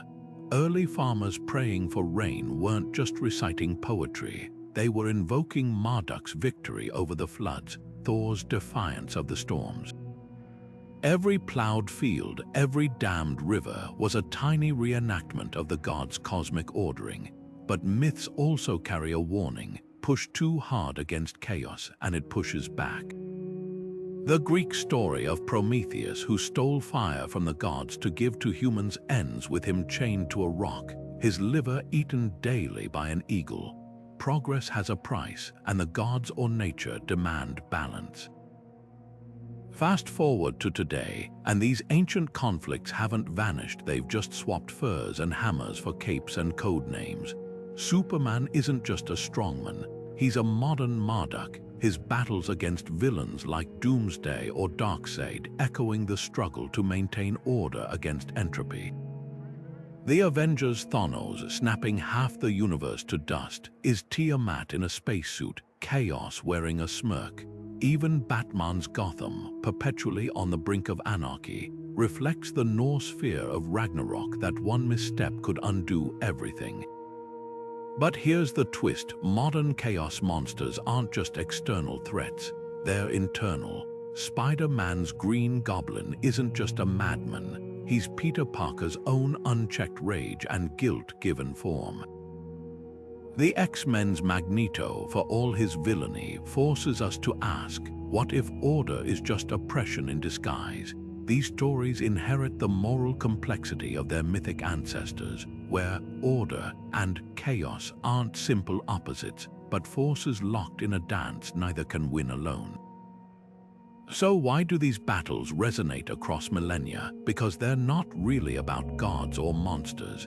They're about us, about the daily choice between safety and freedom, tradition and change, the walls we build and the storms that test them. Every time we root for the hero to slay the dragon, we're replaying humanity's oldest question: how much chaos must we endure to grow, and how much order do we need to survive? The myths don't give easy answers. They just remind us the fight never ends, and that's what makes it sacred. Deep in the Siberian tundra, a shaman drums by firelight, his chants rising into the frigid air as his soul slips free from his body, soaring past the northern lights to realms where trees touch the stars and animals speak in riddles. Thousands of miles away, in the Amazon's emerald depths, an ayahuasca brew opens a vine-draped doorway for another seeker, revealing serpents coiled around cosmic ladders and jaguars with galaxies in their fur. Meanwhile, on the misty moors of ancient Britain, a druid inhales the smoke of sacred herbs, feeling his consciousness spiral up the trunk of an oak that connects the underworld to the heavens. Though separated by continents and centuries, these journeys share something startlingly familiar. They're the birthplaces of myth itself. These shamans weren't just healers or mystics. They were humanity's first storytellers, their visions weaving the archetypes that still haunt our collective imagination. When the Siberian shaman met a winged reindeer in the spirit world, was that the ancestor of Pegasus or Santa's sleigh pullers? When the Amazonian seer danced with a feathered serpent, did that vision slither into Aztec temples as Quetzalcoatl? The overlap isn't coincidence. Ethnobotanists like Terence McKenna proposed that early humans' encounters with psychoactive plants, psilocybin mushrooms, peyote, Syrian rue, acted as a chemical muse, sparking the imagery that became our oldest myths. The world tree, that axis linking Earth to sky, mirrors the neural networks firing during trance states, where perception stretches into infinity. The animal guides wolves, ravens, serpents echo the totemic beings encountered in visions, teaching secrets to those brave enough to listen. Consider the Siberian tambourine, painted with maps of the spirit world. Its handle is the world tree, its drumhead the cosmos. Strike it, and the shaman rides the sound waves into other realms, just as Norse myths describe Bifrost, the rainbow bridge to Asgard, humming with energy. The Amazonian ayahuasca vine, nicknamed the Vine of the Dead, twists like Yggdrasil's roots, plunging drinkers into underworlds where they duel shadow selves and emerge reborn. Even the Celtic cauldron of inspiration, said to grant poetic wisdom, might have held brews of fly-agaric mushrooms, stirring visions of talking salmon and shape-shifting goddesses. These aren't just tools of ritual, they're keys to the collective subconscious, unlocking the same symbols across cultures who never traded herbs or stories. But here's the radical idea. What if myths weren't just inspired by altered states? What if they're coded instructions for navigating them? The Greek hero's descent to the underworld, whether Orpheus seeking Eurydice or Persephone's seasonal return, reads like a shamanic journey. The threshold crossing, eating pomegranate seeds or drinking from the river Lethe, the spirit allies Cerberus, Hermes, the perilous return. The Aboriginal dreamtime, where ancestors shaped the land in primordial dreams, mirrors the Amazonian concept of ayahuasca, revealing the true reality behind our illusions. These parallels suggest that myths weren't mere entertainment. They were survival guides for the psyche, teaching how to traverse non-ordinary reality without getting lost in its labyrinths. Modern neuroscience lends eerie credence to this theory. Brain scans of people on psilocybin show decreased activity in the default mode network, the mental control room that keeps us anchored in linear time and ego. When that quiets, the brain floods with hyper-connected imagery, geometric patterns like Celtic knotwork, encounters with entities, gods, spirits, and the dissolution of boundaries between self and universe, the oceanic bliss described by mystics. It's as if these substances tap into a shared neurological theater where the mind's deepest symbols play on repeat. No wonder a Mazatek shaman and a Viking skald, though worlds apart, might both describe climbing a luminous tree to converse with the dead. Yet the most profound legacy of these proto-mythmakers isn't just in stories, it's in how they shaped human evolution. Anthropologist Jeremy Narby argues that shamans plant-guided visions of double-helix serpents like the DNA-twined caduceus might have encoded biological wisdom, teaching early humans which herbs healed or poisoned. The serpent in Eden offering forbidden knowledge, the Nagas of Hindu lore guarding elixirs of immortality. These could be half-remembered encounters with the molecular secrets of life itself. When the Norse god Odin hangs on Yggdrasil for 9 nights to gain runic wisdom, or the Maya hero twins descend into Xibalba to master the ballgame of death and rebirth, they're recapitulating the shaman's ordeal, the sacrifice required to bring back gifts for the tribe. So the next time you hear a fairy tale about a wolf guide or a witch's flying ointment, remember, you might be hearing the echoes of humanity's first expeditions into the mind's uncharted territories. These myths aren't just fanciful lies, they're the fossilized dreams of our ancestors, etched in the language of neurons and night skies, waiting for us to decode their old, strange magic.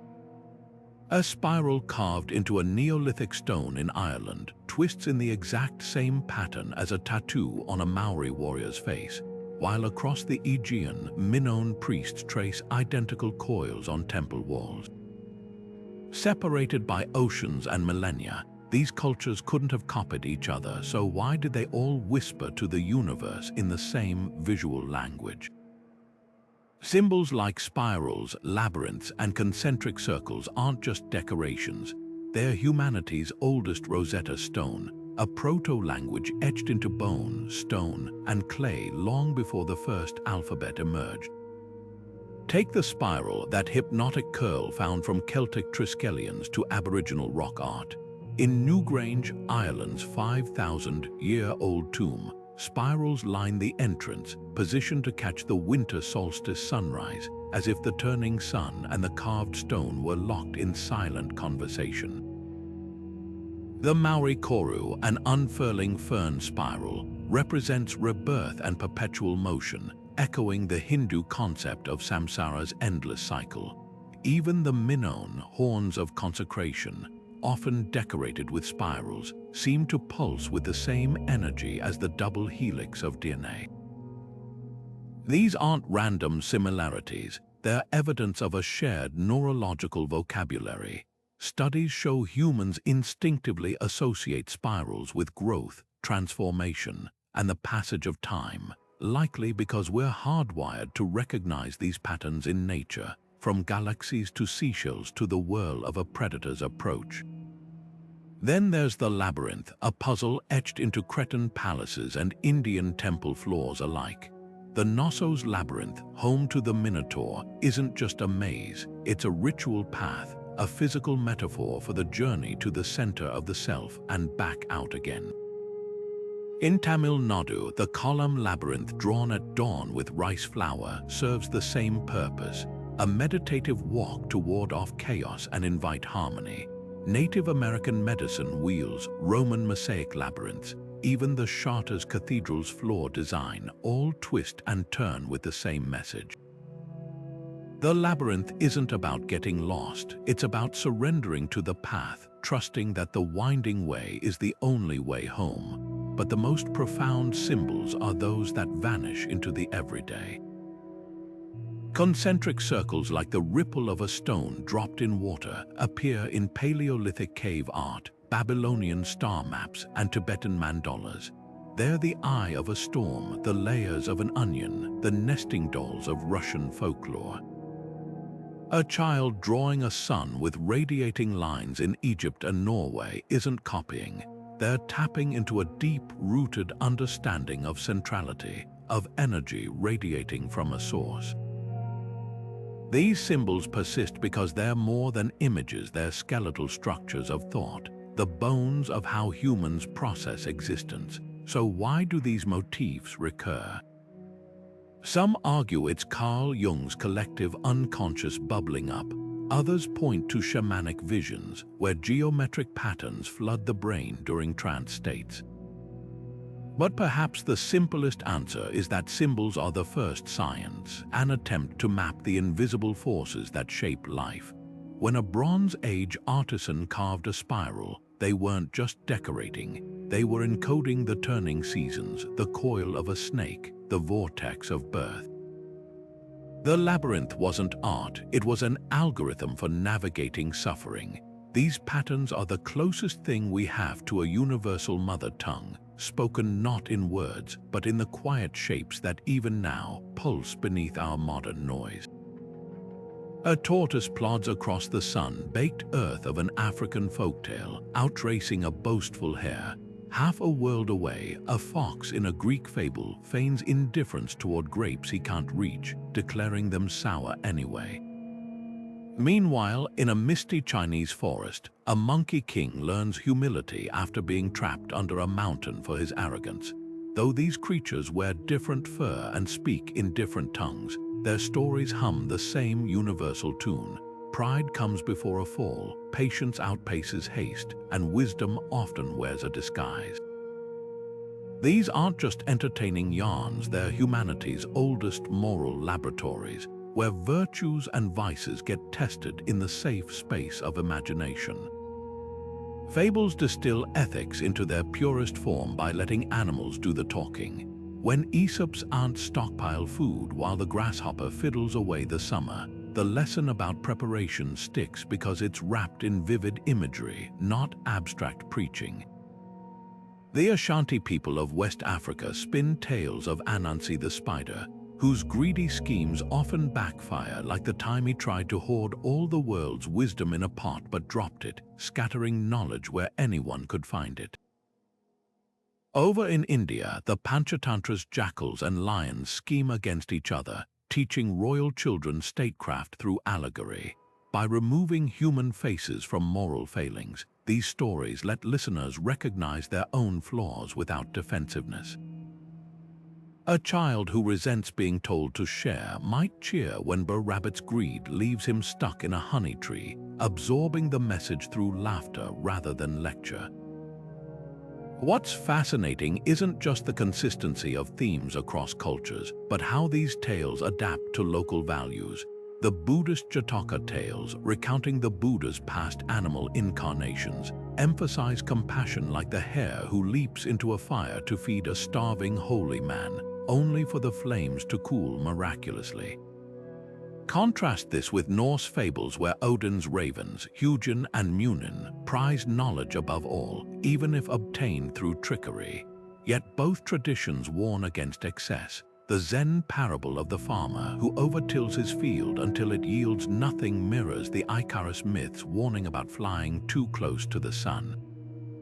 Different landscapes, same deep roots, these stories grow from the shared soil of human experience. The real genius lies in how fables weaponize memory. Long after sermons fade, the image of the scorpion who stings the frog mid-river, dooming them both because it's my nature, lingers as a caution about toxic patterns. Confucian scholars taught rulers through stories of the Qilin, a gentle beast that punishes the wicked not with claws, but by refusing to appear, implying a leader's cruelty makes them unworthy of divine signs. Even Jesus knew the power of this technique, wrapping lessons about mercy in parables of prodigal sons and good Samaritans. By encoding ethics in narrative, cultures ensured their survival through oral tradition. You might forget a law, but you'll remember the goose that laid golden eggs being gutted by greedy hands. Modern psychology confirms what ancient storytellers knew instinctively. Our brains are wired for stories, not syllabi. Neuroimaging shows that when we hear about a character facing a dilemma, our motor cortex lights up as if we're making the choice ourselves. The Zuni people's Coyote tales, where the trickster's hunger leads him into increasingly absurd traps, activate the same neural pathways as real-life cause and effect learning. This explains why Aesop endures in boardrooms today. The boy who cried wolf teaches crisis management more effectively than any corporate handbook. The animals haven't changed, but their classrooms have expanded from campfires to TED Talks. Yet these tales were never just about individual morality. They shaped entire social contracts. The Cherokee story of two wolves fighting inside each person. Which one wins? The one you feed mirrors the social expectation of nurturing community over selfishness.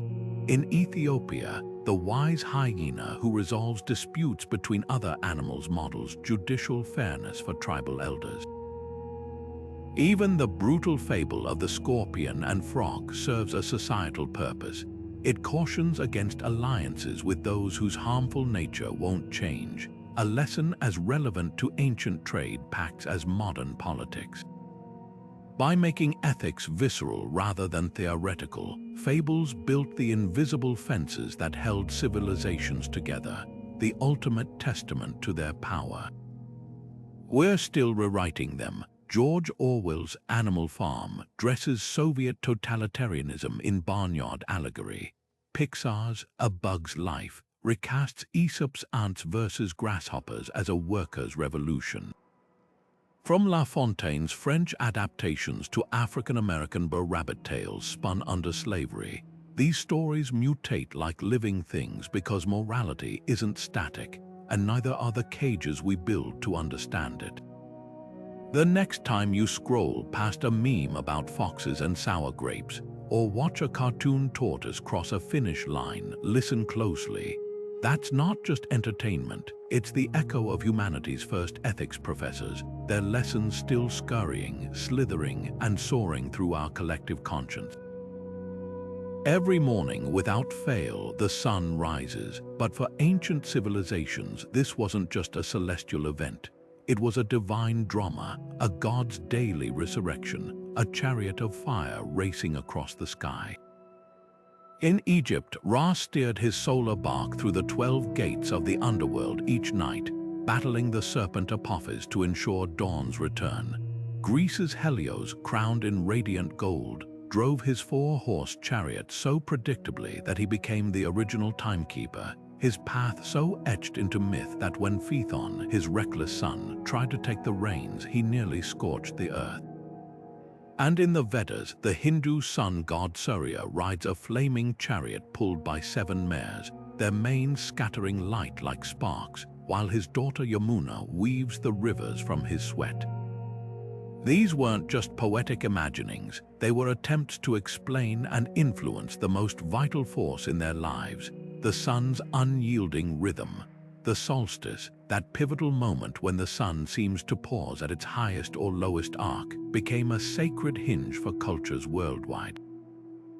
At Stonehenge, Neolithic builders aligned massive blue stones to catch the summer solstice sunrise, the first rays sliding like a key into the heel stone's notch. Centuries later and an ocean away, the Maya engineered Chichen Itza's El Castillo pyramid so precisely that during the equinoxes, sunlight slithers down the serpent-headed stairs like a diamond-backed god descending to earth. Even the Intihuatana stone of Machu Picchu, a granite sundial carved by the Inca, was more than a calendar. It was a hitching post for the sun, designed to tether the wandering star and ensure its return during the darkest days of winter. These monuments weren't just observatories, they were altars to a cosmic contract between humanity and the heavens. Agriculture bound this contract in blood and bread. The Aztec sun god Huitzilopochtli demanded hearts to keep his furnace burning, while the Celts lit bonfires at midsummer to mimic the sun's strength, their flames licking the sky like prayers. In India, Makar Sankranti celebrates the sun's northward turn with kite flying symbolizing the soul's ascent, and sweets made from freshly harvested sugarcane, tying solar cycles to the land's bounty. The Norse, meanwhile, told of the wolf skull eternally chasing the sun, his near catches explaining eclipses, a reminder that even gods couldn't take light for granted. Yet beneath these variations lies a shared awe. The sun's constancy made it the original clock, its path dividing the day into hours for the Babylonians, the year into seasons for the Chinese. Roman emperors claimed descent from Sol Invictus, the unconquered sun, while Japanese myth honors Amaterasu, whose retreat into a cave once plunged the world into darkness until laughter and dancing lured her back. Whether as a life giver or destroyer, a king or a mother, the sun demanded reverence because to ancient eyes, its journey wasn't just science. It was the heartbeat of existence itself, pulsing in every sunrise, every solstice, every sown field whispering gratitude for one more day of light. Imagine a single story told around a campfire 12,000 years ago, a tale of a great flood or a cunning trickster that spread with migrating tribes across continents. Fast forward to the birth of writing, and that same story has splintered into 100 variations. The Mesopotamian flood hero Utnapishtim becomes Noah in one version, the Aztec Tota and Nina in another. This isn't just artistic license, it's the Tower of Babel effect in action, where myths mutate as they travel, shaped by the tongues, terrains, and power structures of those who retell them. Just as Darwin saw finches adapting their beaks to different islands, myths evolve to fit the cultural ecosystems that host them. Take the hero's journey. In the arid landscapes of the Middle East, where survival depended on communal obedience, Gilgamesh's quest for immortality ends in sobering failure, a lesson about human limits. But transplant that same narrative structure to the rainforests of the Amazon, where tribal survival hinged on individual ingenuity, and the hero emerges as a cunning trickster who outsmarts gods. The bones of the story remain, but the flesh changes color. Even the Greek hero Theseus, navigating the labyrinth, reflects a maritime culture's obsession with finding one's way through chaos, a metaphor that would resonate differently for desert nomads or Arctic hunters. Languages themselves act as genetic drift for myths. The Sanskrit word diva, meaning shining one, described benevolent gods in ancient India. But when it traveled west with Indo-European migrations, it morphed into the Latin deus and later the Old Norse tivar, a term for war gods.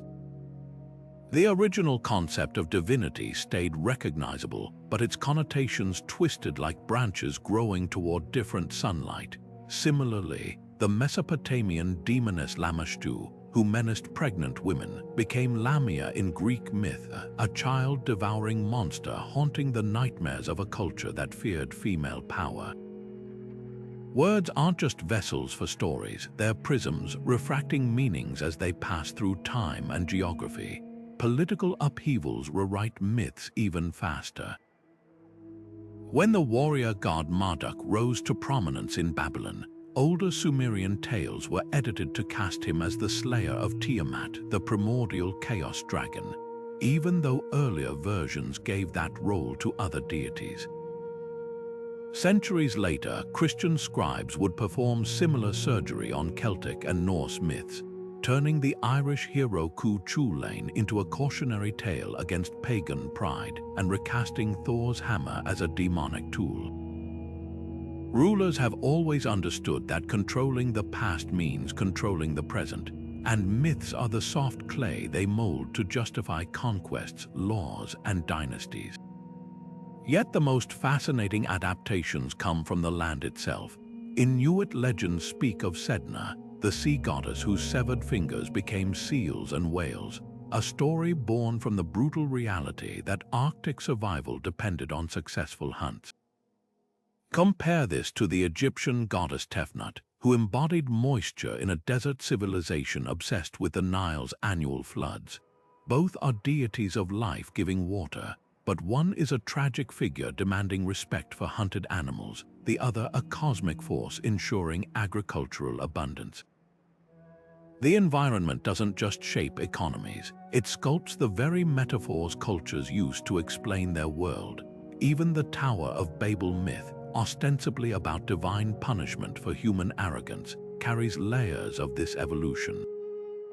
The earliest versions, found in Sumerian tablets, blame the confusion of tongues on the god Enki's whimsy, a playful disruption rather than a wrathful smiting. By the time it reached Hebrew scribes during the Babylonian exile, the story had sharpened into a warning against imperial overreach, a reflection of Judean resentment toward the ziggurats of their captors. The same bricks and mortar rearranged to build different lessons, so are these divergences distortions or innovations? The answer lies in how myths function. Unlike history books which aim to fix events in place, myths are alive, they breathe with the people who tell them. A Yoruba folktale about the trickster Eshu might emphasize communal harmony when told in a village square, but highlight personal cunning when whispered among traders at a crossroads. The story hasn't broken, it's grown new roots. Perhaps that's the real lesson of the Tower of Babel. The splintering of myths isn't a flaw, it's proof of their resilience. Like water, they take the shape of whatever vessel holds them, yet never lose their essential nature. Whether carved in cuneiform or tapped into TikTok, the oldest stories keep speaking, even if their accents change. Superman rockets to Earth as a baby, sent away from a dying world, but swap the spaceship for a basket in the reeds, and you've got Moses floating down the Nile, destined to save his people. The parallels aren't accidental. When Jerry Siegel and Joe Shuster created the Man of Steel in 1938, they tapped into the same mythic well that ancient scribes drew from, the foundling hero raised in obscurity, who discovers his destiny and rises to protect the weak. Fast forward to 1966, and Stan Lee and Jack Kirby's Black Panther doesn't just wear a vibranium suit. He channels the Orishas of Yoruba tradition, ruling Wakanda as both king and living bridge to ancestral wisdom. These aren't just colorful adventures, they're the latest chapters in humanity's oldest storytelling tradition, where gods and mortals dance in the same archetypal rhythms. Look closer at Superman's journey, and the mythic fingerprints are everywhere. His Kryptonian name, Kal-El, echoes Hebrew words for voice of God, while his fortress of solitude mirrors the mountaintops where Moses and Zeus received divine wisdom. Even his weakness, kryptonite, recalls Achilles' vulnerable heel or Baldur's fatal mistletoe, those tiny flaws that keep demigods relatable. But here's the twist: modern heroes reflect ancient templates while also subverting them. Wonder Woman isn't just an Amazon like those from Greek myth. She's a diplomat who fights for peace, rewriting the warrior woman trope for an era that values empathy as much as strength. Spider-Man's great power comes great responsibility mantra updates the hero's moral burden, trading royal destiny, think King Arthur, for everyday accountability. The pantheon expands when we see how Black Panther's T'Challa embodies multiple archetypes at once. As the heir to Wakanda's throne, he's the warrior king like Gilgamesh or Beowulf, but his connection to the ancestral plane channels the shaman, journeying to spirit realms for guidance. The Dora Milaje, his all-female guard, echo both the Valkyries and the real-life Agoji warriors of Dahomey. This blending of traditions isn't just representation, it's mythic alchemy, proving these ancient patterns can hold new meanings. Even villains follow the old scripts. Thanos, snapping half the universe to dust, is Cronus devouring his children, or the biblical flood rewritten as cosmic calculus. What's revolutionary isn't the recycling of tropes, but how comics democratize them. Ancient myths were tied to specific cultures. You wouldn't find a Maori sun god in Norse sagas. But in the Marvel universe, Thor trades hammer blows with the Mandarin's rings, while Doctor Strange's Tibetan mysticism collides with Norse runes. This global mashup mirrors our interconnected world, where stories cross borders as fluidly as streaming data. The X-Men's persecution as mutants resonates with the diaspora experience, turning Stan Lee's metaphor for civil rights into a modern-day Exodus tale. Oppressed outsiders yearning for a promised land that may not exist. Yet superhero myths also grapple with questions their ancient predecessors couldn't anticipate. Iron Man's arc isn't about seizing a throne, but atoning for manufacturing weapons, a Faustian bargain for the military-industrial age. Batman's war on crime channels the obsessive justice of Orsts, but his no-kill rule forces fans to debate whether vengeance and justice can ever align. These nuances reveal how archetypes evolve. The hero's journey now includes therapy sessions as seen in Marvel's WandaVision, and ethical dilemmas about surveillance or AI. The bones of the monomyth remain, but the flesh pulses with contemporary anxieties. Perhaps the most telling sign of this continuity: superheroes have their own cults now. Comic-Con pilgrims dress as their patron saints, fans debate canon like theologians passing scripture, and Easter eggs in films reward the faithful like hidden meanings in medieval tapestries. The Justice League's watchtower isn't just a base, it's Olympus reborn, a meeting place for modern deities who battle cosmic threats while reminding us, as all great myths do, that even gods have flaws. So the next time you see Spider-Man swing between skyscrapers, remember, he's not just fighting Green Goblin. He's swinging across millennia, part of a storytelling chain that stretches from campfires to IMAX screens, proving that humanity's need for heroes and the myths that shape them never truly changes. Myths are humanity's first internet, a vast, ancient web of stories pulsing across continents and centuries, linking minds long before fiber optic cables or satellites.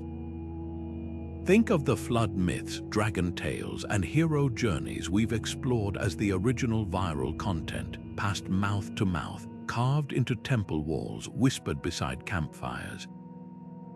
They didn't need algorithms to spread. They traveled on the backs of traders, the lips of migrants, the dreams of shamans. But here's the breathtaking part. Even when cultures had no contact, their stories converged like starlight bending toward the same invisible pull. That's not just coincidence, it's proof that humanity shares a collective imagination, a psychic Wi-Fi humming beneath the surface of history. Consider what this means. A mother in ancient Mesopotamia scolding her child with a fable about a greedy fox might never meet a Cherokee elder teaching the same lesson through a raccoon's mischief, yet both understood. Stories are how we wire morality into the next generation. A Viking skald singing of Ragnarok and a Maya priest recounting the destruction of the fourth sun weren't just predicting doom. They were processing humanity's deepest fear, the fragility of civilization itself. These parallels aren't random. They're the echoes of a shared human experience, the universal questions we've all asked under different skies. Why do we suffer? What happens after death? How do we tame the chaos inside and around us? But myths do more than connect us, they challenge us. The Aztec belief that gods need blood to keep the sun moving seems alien until you remember our modern sacrifices. Endless workdays to sustain economies, the exploitation of resources to fuel progress. The Greek tale of Icarus flying too close to the sun finds new life in cautionary tweets about AI or climate change. These stories aren't relics, they're mirrors, reflecting back the timeless patterns of human ambition and folly. The medium changes clay tablets to comic books, oral epics to podcasts, but the message endures. So what's your role in this unbroken chain? Every time you recognize a trope in a Netflix show or spot a myth shadow in a political speech, you become part of the tradition. You're decoding the hidden language of our species, the symbols that shape how we vote, love, and mourn. That fairy tale you heard as a child, it's alive right now, mutating in a manga in Tokyo, a ballad in Nairobi, a VR game in Silicon Valley. Hit subscribe not just for more mysteries, but to join the oldest conversation on Earth. Because when you tug on a thread of myth, you unravel the tapestry of what makes us human and find the patterns that might just weave our future. The stories aren't done